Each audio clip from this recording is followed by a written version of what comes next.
స్వస్తిక్ multi speciality hospital Karimnagar లో చికిత్స ఏదైనా అత్యవసర వైద్య సేవలు వెంటనే 24 అవర్స్ అందరికీ అందుబాటులో వైద్యం. Swastik multi speciality hospital Karimnagar civil hospital opposite.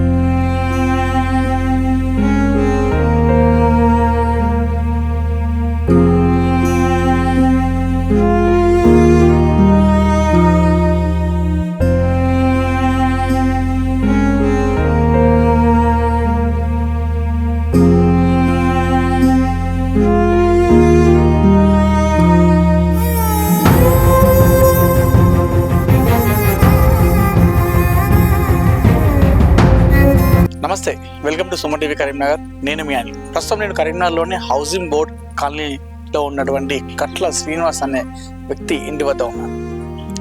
ఈ రోజు ఇక్కడికి వచ్చిన సందర్భం ఏంటంటే, కట్ల శ్రీనివాస్ అనే వ్యక్తి ఒక అరుదైన వ్యాధి, ఒక అంతు చిక్కని వ్యాధి, ప్రపంచంలో మెడిసిన్ లేని వ్యాధితో బాధపడుతున్నాడు. అదే కండర క్షీణత వ్యాధితో బాధపడుతున్నాడు.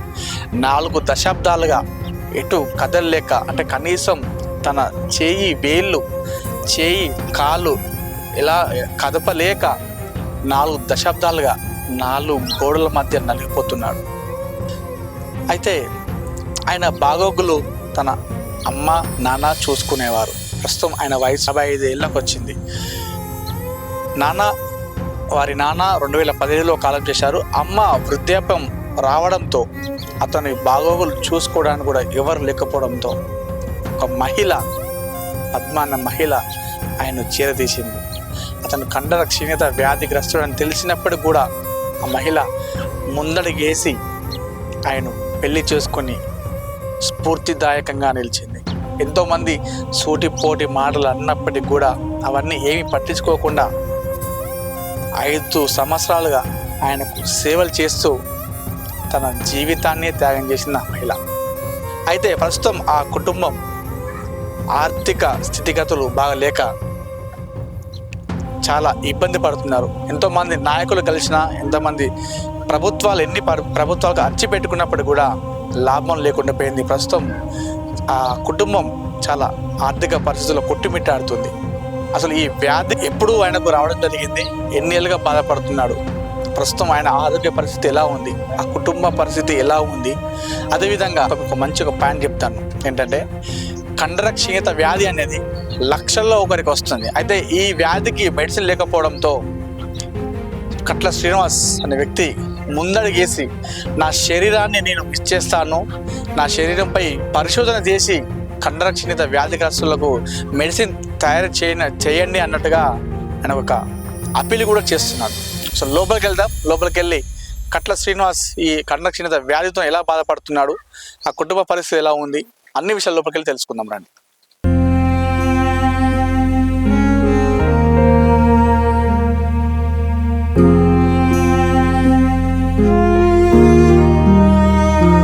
నేను కట్ల శ్రీనివాస్ ఇంటి లోపలికి వచ్చాను.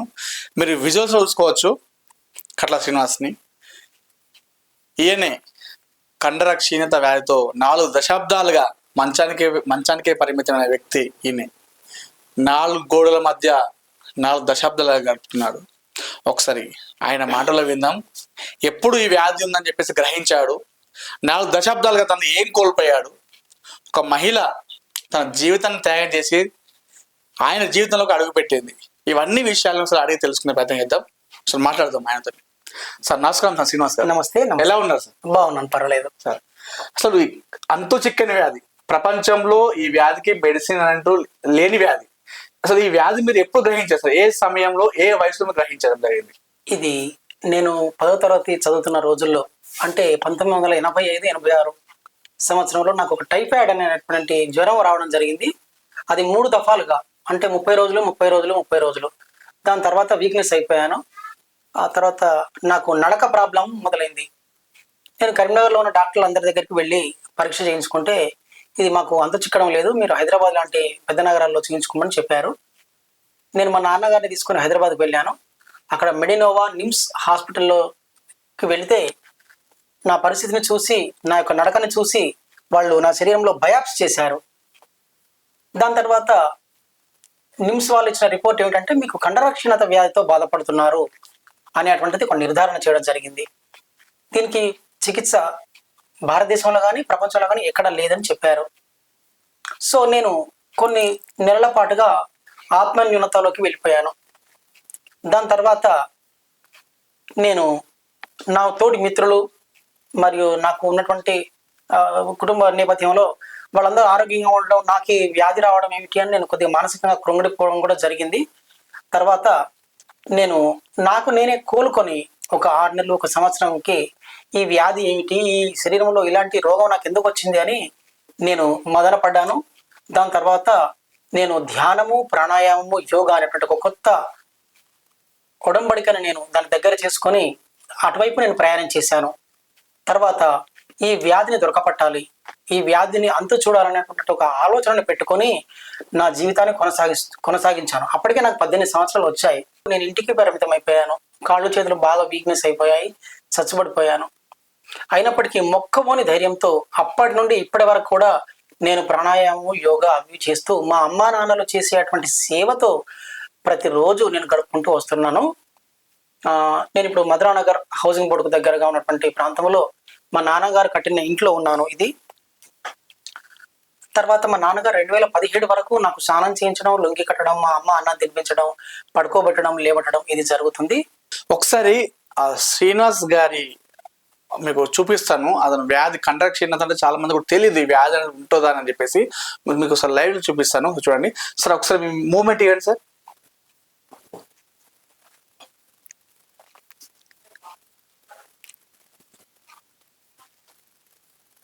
లెగ్స్ పట్టాలి ఎవరన్నా. ఓకే, కాళ్ళు, చేతులు కూడా ఆయన జస్ట్ ఇలా కలుపుతున్నాడు. కాళ్ళు అయితే ఎవరు సపోర్ట్ ఉంటేనే కాళ్ళు కదులుతాయి. ఇది శ్రీనివాస్ గారి పరిస్థితి, ఆరోగ్య పరిస్థితి ఇది. 4 దశాబ్దాలుగా ఇదే సిచ్యువేషన్. కనీసం ఆయన చేతులు, ఆయన కాళ్ళు కదుపలేని సిచ్యువేషన్తో మంచానికి పరిమితమై బాధపడుతున్నాడు. అయినా మొక్కువని ధైర్యంతో ఆయన చేసేటువంటి ప్రయత్నాలు అన్ని చేస్తున్నాడు. సో సార్, అయితే అమ్మ వాళ్ళు నాన్న ఉన్నప్పుడు మీరు అందరికి మీకు సహాయం చేయడం జరిగింది, మొత్తం మీరు చూసుకోవడం జరిగింది. చిన్న పిల్లవాడిని చూసుకున్నట్టు చూశారు. మొత్తం ఏదైనా మిమ్మల్ని బాత్రూమ్ తీసుకెళ్ళడం కానీ, తినిపించడం కానీ, స్నానం అన్ని కూడా ఇంట్లో పేరెంట్స్ చేయడం జరిగింది అంటదండి. అయితే నాన్నగారు, శ్రీనివాస్ గారి నాన్నగారు 2017లో కాలం చేశారు. అయితే అమ్మ కూడా వృద్ధాప్యం రావడంతో ఆయన ఒంటరిగా మిగిలిపోయాడు. ఆయనకు అర్థం కాని పరిస్థితిలో నెలకొన్న సమయంలో ఒక మహిళ ఆయన జీవితంలోకి వచ్చిందండి. చెప్పండి సార్, ఎలా, ఎప్పుడు చూసింది, అసలు ఎందుకు మిమ్మల్ని వివాహం ఆడింది? మా నాన్నగారు ఒక సంవత్సరం లోపు 2017లో వెళ్ళిపోతున్న కాలానికి ముందు మా ఎదురింట్లో ఒక స్త్రీమూర్తి వచ్చింది. మా ఇంట్లో సాధారణంగా చిన్న చిన్న పనులు అవి చేయడము, ఎదురింట్లోనే ఉంది కాబట్టి రావడం పోవడం జరిగింది. ఆ తర్వాత నాకు అప్పుడప్పుడు మా నాన్నకి, మా అమ్మకి, నాకు చిన్న చిన్న సపరిచర్యలు చేయడం కూడా జరిగింది. దాంతోపాటు మా నాన్నగారు వెళ్ళిపోయిన తర్వాత నా పరిస్థితిని చూసి ఇలాంటి వారికి సేవ చేయాలనేటువంటి ఒక కుతూహలాన్ని పెట్టుకొని తన జీవితాన్ని త్యాగం చేసి నాలాంటి కండరక్షీణత వ్యాధిగ్రస్తునికి తన జీవితాన్ని అర్పించడం జరిగింది. నన్ను వివాహం చేసుకుంటానని వాళ్ళ అమ్మా నాన్నలని ఒప్పించి, తర్వాత మా వాళ్ళని కూడా ఒప్పించి నన్ను వివాహం చేసుకొని నాకు నిరంతరము, నాకు ప్రతిరోజు సేవలు చేస్తూ ఒక చిన్న చంటి పిల్లవాడిని చూసుకున్నట్టుగా చూసుకుంటుంది.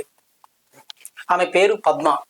ఓకే సార్, మీకు మరి ఏమనిపించింది సార్? అంటే మీరు 4 గోడలకే పరిమితం అయ్యానే, నా జీవితంలో ఎన్నో కోల్పోయాను అని మీరు బాధపడుతున్న సమయంలో ఆ మహిళ రాగానే మీకు ఏమనిపించింది సార్? ఆ సందర్భంలో మీ ఫీలింగ్? జీవితము లేదు అనుకున్నాను. ఒక వ్యాధితో 4 గోడల మధ్య బతికి 4 గోడల మధ్య ప్రపంచానికి దూరంగా నేను మరణిస్తాను అన్నటువంటి ఒక బాధలో ఈ మహిళ రావడం అనేది ఏంటంటే నాకు ఒక దివ్యమైన ఆనందం, ఒక ప్రపంచం నుంచి కొత్త వెలుగు నా వైపు చేరిందా అన్నటువంటి ఆనందం వచ్చేసింది. ఆమె రావడంతో నా జీవితంలో ఒక ఆనందం, ఒక అద్భుతం, ఒక మార్పు వచ్చేసింది. నాకంటూ ఒక వ్యక్తి భగవంతుడు పంపించాడా అని నేను ఆమెని దగ్గరికి తీసుకోవడం జరిగింది. ఆమె నాకు తల్లి, తండ్రి, భార్య కూడా ఇప్పుడు.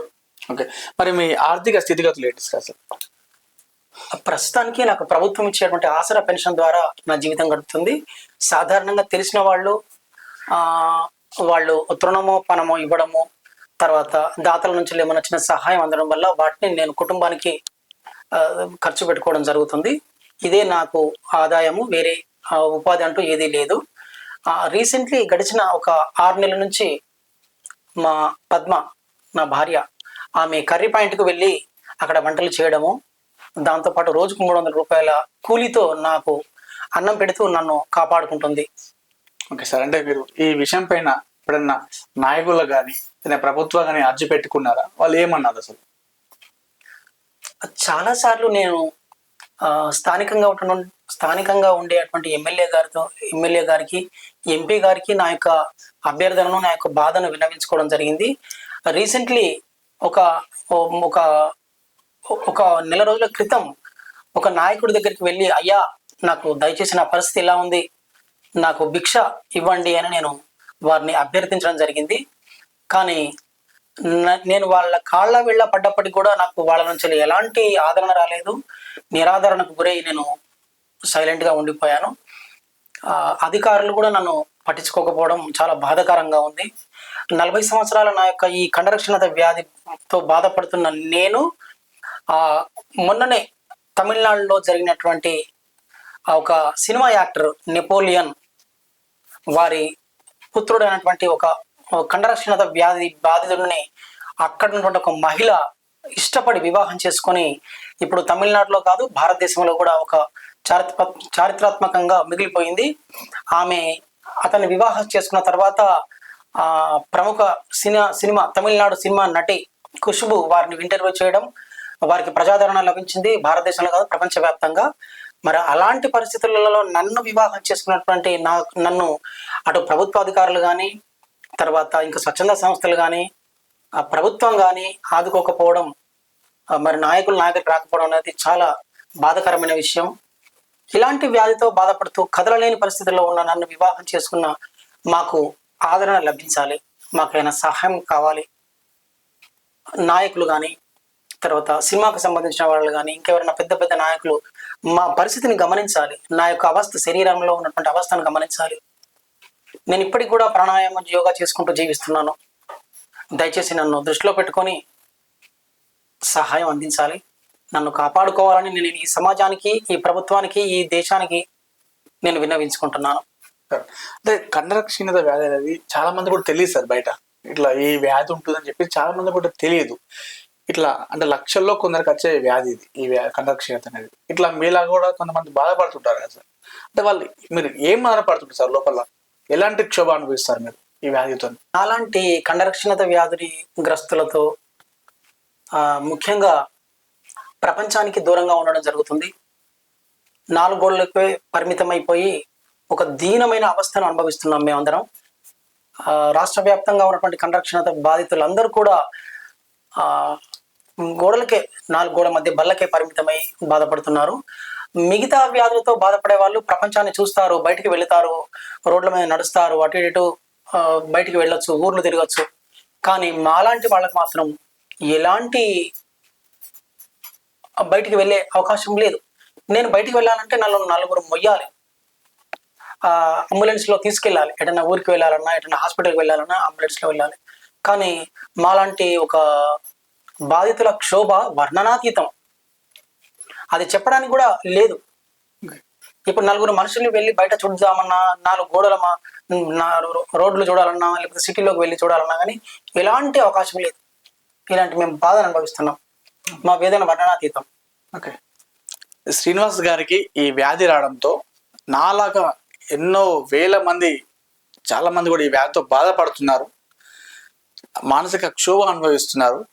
అలాంటి వారి కోసం నా శరీరాన్ని త్యాగం చేస్తాను, పరిశోధకులు ఈ ఈ కండరక్షీణత వ్యాధి గురించి నా శరీరాన్ని త్యాగం ఇస్తాను నా శరీరాన్ని మీరు ఆ పరిశోధన చేసి ఇలాంటి వ్యాధిగ్రస్తులకు ఒక మెడిసిన్ కనిపెట్టినట్టుగా కూడా ముందుకు రావడం అనేది నిజంగా చాలా అభినందనీయం. అసలు ఎందుకు సార్ ఈ ఆలోచన మీకు ఎందుకు వచ్చింది? ముఖ్యంగా ఎవరైతే కండరక్షీణత వ్యాధితో బాధపడుతున్నారో వారందరికీ ఒక వచ్చేటువంటి భవిష్యత్తులో ఒక మందు తయారు కావాలి, ఒక మెడిసిన్ తయారు కావాలి. కాబట్టి నా శరీరాన్ని నేను అప్పగించడానికి సిద్ధంగా ఉన్నా. నా శరీరం మీద పరిశోధనలు చేయండి, డాక్టర్లైనా, యూనివర్సిటీలైనా, అది ఎయిమ్స్ లాంటి సంస్థలకు నా శరీరాన్ని అప్పచెప్పడానికి నేను సిద్ధంగా ఉన్నాను. దీని ద్వారా ఏమవుతుందంటే నా శరీరం మీద పరిశోధన జరుగుతుంది, బ్రెయిన్లో పరిశోధన జరుగుతుంది. నా మెదడు ఏం చేస్తుంది, మరి ఎందుకు వ్యాధి వచ్చింది, దాని పూర్వపరాలు ఏమిటి, అలాంటి వాటి మీద పరిశోధన చేసి ఏదైనా మందు కనుక్కొని ఈ వ్యాధిగ్రస్తుల నుంచి వాళ్ళు ఆరోగ్యవంతులు కావాలనేది నా ఒక ఆలోచన. నా శరీరాన్ని అప్పచెప్పడానికి నేను సిద్ధంగా ఉన్నాను. ప్రభుత్వాలు కూడా ముందుకు రావాలని కోరుకుంటున్నా.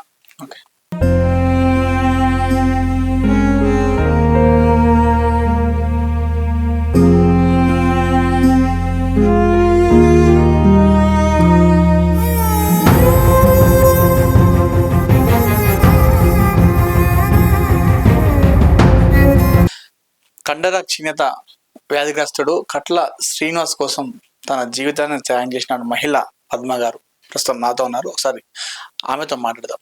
అమ్మ నమస్కారం అమ్మ. నిజంగా మీకు చాలా అభినందనీయం. మీరు ఎందుకంటే అతను కండర క్షీణత వ్యాధిగ్రస్తుడు తెలిసినప్పటికీ కూడా మీరు ఆయన పెళ్లి చేసుకోవడం అనేది చాలా అభినందనీయం. అసలు ఎప్పుడు పరిచయము, మీరు ఎందుకు పెళ్లి చేసుకోవాల్సి వచ్చింది, ఎందుకు చేసుకున్నారు? అసలు నేను ఇంట్లో పనిచేసేది అన్నప్పుడు అమ్మ నాన్న ఇద్దరు ఉండేవాళ్ళు. వాళ్ళిద్దరు చేస్తుండే వాళ్ళు. నాన్న ఎక్కువ సేవలు చేసేది, పడుకోబెట్టుడు, లావట్టుడు, స్నానం చేయించుడు అయినా కూడా ఆయననే చేసేది. వాళ్ళ నాన్ననే ఉన్నప్పుడు నేను ఇంట్లో పనిచేసేదాన్ని. ఎదురింట్లోనే ఉంటాము. కరోనా టైంలో ఎవరు రాలేదు, ముట్టుకోలేదు. పట్టుకునే టైంలో అతను చూస్తే బాధ అనిపించింది నాకు. ఎవరు వస్తలేరు, ముట్టుకుంటలేరు, పట్టుకుంటలేరు. నేను కూడా ఒక్కదాన్నే ఉన్నా. ఆయన కోసం జీవితం త్యాగం చేసి పెళ్లి చేసుకోవాలా, ఆయనకుండి సేవలు చేయాలని చేసుకున్నా. అంటే ఇది చేసుకున్న సమయంలో మిమ్మల్ని ఎవరైనా అనడం జరిగిందా? ఎందుకమ్మా అవసరం వాళ్ళు చేసుకోవడం అని? ఖచ్చితంగా అనే ఉంటారు ఎవరైనా ఒకరు సూటికి మోటి మాట్లాడు సందర్భాలు ఉన్నాయా? అట్లా అన్నారు. కాళ్ళెక్కలైన ఎందుకు, గాయనం చేసుకున్నాడు ఎందుకు, చేసుకుంటే బాగుంటది కదా, చేసుకుంటే మంచిగా చేసుకోవాలని, గాయనం చేసుకుంటే ఏమవుతుంది, ఆయనకు సేవలు చేయాలి అని అంటే ఆయన కూడా సేవలు చేసిన మంచిగా నేను చేసుకుంటా అని నేను చెప్పిన. ఓకే. ఇప్పుడు 4 సంవత్సరాలు మీరు ఆయనకు సేవలు చేస్తున్నారు. 4 సంవత్సరాలు అవుతుంది. ఇప్పుడు 4 ఏళ్ళు 5 సంవత్సరాలు పడుతుంది. ఇక అప్పటి నుండి చేస్తున్నా. ఇప్పుడు ఈ మధ్యలో మాకు ఎల్లుబాటు అయితే లేదు 4000. అందుకోసమైనా నేను పని చేయడానికి పోతున్నా, వంట చేయడానికి. ఇంట్లో చూసుకున్నాడు కొంచెం ఇబ్బంది అవుతుంది. 4000 పింఛన్తోనే ఎల్లుబాటు అయితే లేదు మాకు. మీరు ఏం కోరుకుంటారమ్మా ఫైనల్ గా? మాకు ఎవరన్నా సాయం చేయాలి, లేకపోతే గవర్నమెంట్ ఎవరన్నా ఇప్పియాలని కోరుకుంటాను. బాగా ఇంట్లో ఎల్లుబాటు అయితే లేదు. ఆయన చూసుకున్నాడు. ఈ 4000తోనే మాకు ఎల్లుబాటు అయితే లేదు. 4000 పింఛన్ తోటి ఇంట్లో సావి ఇవి అన్ని తెచ్చుకోవడం ఇబ్బంది అవుతుంది అని అందుకోసమే ఈ మధ్యలో 6 నెలల నుండి పనికి వెళ్తున్నా. ఇంట్లో ఈయనకు ఇబ్బంది అవుతుంది ఇప్పుడు. ఇది మొత్తానికి కట్ల శ్రీనివాస్ కండర క్షీణత వ్యాధిగ్రస్తుడు. ఆయన యొక్క దీన పరిస్థితి ఇది. ప్రస్తుతం మొన్నటి వరకు కూడా అంత కొంత పూట గడిచింది, కానీ ఇప్పుడున్న సిచ్యువేషన్లో తమ పూట గడవడానికి కూడా చాలా ఇబ్బందిగా ఉంది. సో అందుకోసం ఎవరైనా దాతలు ముందుకు వచ్చి తమకు ఎంతో కొంత సహాయం చేయాలన్నట్టుగా వాళ్ళు ఆర్జిస్తున్నారు. అదేవిధంగా నాయకులు, చాలా మంది నాయకులు ఉన్నారు. అదేవిధంగా ప్రభుత్వం ఇలాంటి వారిని, కట్ల శ్రీనివాస్ ఇలాంటి వారిని, వ్యాధిగ్రస్తుల్ని పరిగణలోకి తీసుకొని వారు కూడా ప్రభుత్వం నుండి ఎంతో కొంత సహాయ నిధుల కింద వారికి ఎంతో కొంత అమౌంట్ సమకూర్చాలన్నట్టుగా సుమన్ టీవీ కోరుకుంటుంది. ఇటీవల కాలంలో తమిళ యాక్టర్ నెపోలియన్ కుమారుడు కూడా ఇలాంటి వ్యాధితోనే బాధపడుతున్నాడు. అయితే అతన్ని చేసుకోవడానికి ఒక మహిళ ముందుకు వచ్చింది, పెళ్లి చేసుకుంది. ప్రస్తుతం ఆ వీడియో అనేది చాలా ట్రెండింగ్ ఉంది. వరల్డ్ వైడ్ కూడా ఆ వీడియో ప్రస్తుతం హాట్ టాపిక్ గా మారింది. అందరూ ఆ వీడియో గురించే సంభాషించుకుంటున్నారు. అలాంటి సందర్భంలో తెలంగాణలోను ఈ మహిళ పద్మ కండర క్షీణత వ్యాధిగ్రస్తుడు అని తెలిసినప్పుడు కూడా ఈ మహిళ కూడా అలానే ముందుకు వచ్చి 4 సంవత్సరాల కిందనే ఆయన పెళ్లి చేసుకుంది. కానీ ఈ మహిళ, ఇలాంటి మహిళలను కూడా మనం ప్రోత్సహించాలి. అదేవిధంగా ఇలాంటి కుటుంబాలను ప్రభుత్వాలు ముందుకొచ్చి ఆదుకోవాలన్నట్టుగా సుమన్ టీవీ కోరుకుంటుంది. కెమెరా పర్సన్ కుమార్తో అనిల్, సుమన్ టీవీ, కరీంనగర్.